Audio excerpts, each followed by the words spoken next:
मैं आपको एक घटना सुनाता हूँ। आचार्य महाराज के जब आगम वाचना आचार्य महाराज के सानिध्य में 1980 में और शुरू हुई थी, सागर में पहली आगम वाचना हुई षटखंड आगम की, और बड़े बड़े विद्वान, जिनमें से तो अब कोई भी नहीं रहा उस समय, वो सारे 6-8 विद्वान तो सबसे बड़े विद्वान थे, और बाकी तो 50-100 विद्वान, उनमें से भी अब बहुत थोड़े बचे हैं।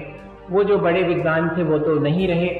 वहां पर उस चर्चा के बीच में एक शब्द अटक गया। उसका मेन स्क्रिप्ट में क्या अर्थ होना चाहिए ये किसी को नहीं सूझ रहा। वहां को होता रहा।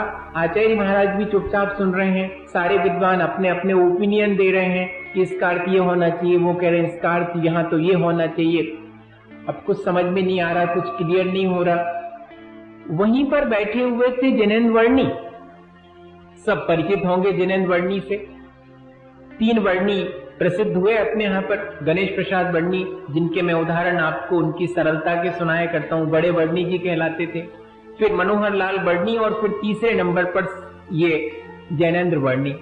उन्होंने कोश लिखा है, जैनेन्द्र शब्द कोश, भारतीय ज्ञानपीठ से 4 वॉल्यूम, इतना 150 ग्रंथों को अध्ययन करके 17 साल में जिसे उन्होंने कंपाइल किया है, संकलित किया है, रीअरेंज किया है, जिसको कि आज कई लोग जो है देख भी नहीं पाते हैं, उसमें से ढूंढ नहीं पाते कि कौन सी चीज कहां मिलेगी। वो उनने इतना अधिक ज्ञान, उनका शयोत्तम ज्ञान, जिससे उन्होंने सम्यक ज्ञान की का आलोड़न करके वो रचना करी। वो भी वहीं बैठे लेकिन चुप हैं। मजा देखिएगा।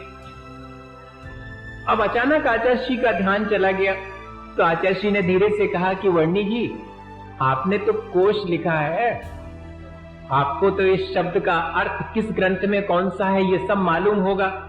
तो उन्होंने हाथ जोड़ लिए और फिर क्या बोले कि आपकी आज्ञा हो तो कहूं।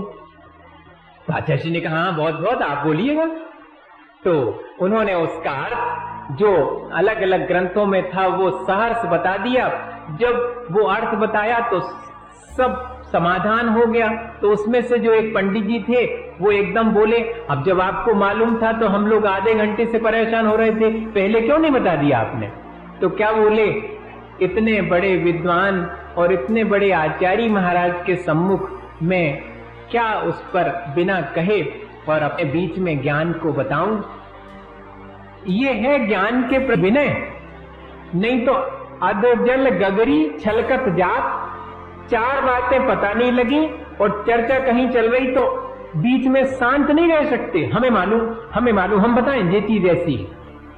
इससे बचना चाहिए। हमें बहुत ज्ञान को हासिल करके और अपने भीतर और धैर्य और अपने भीतर विनय बनाए रखनी चाहिए।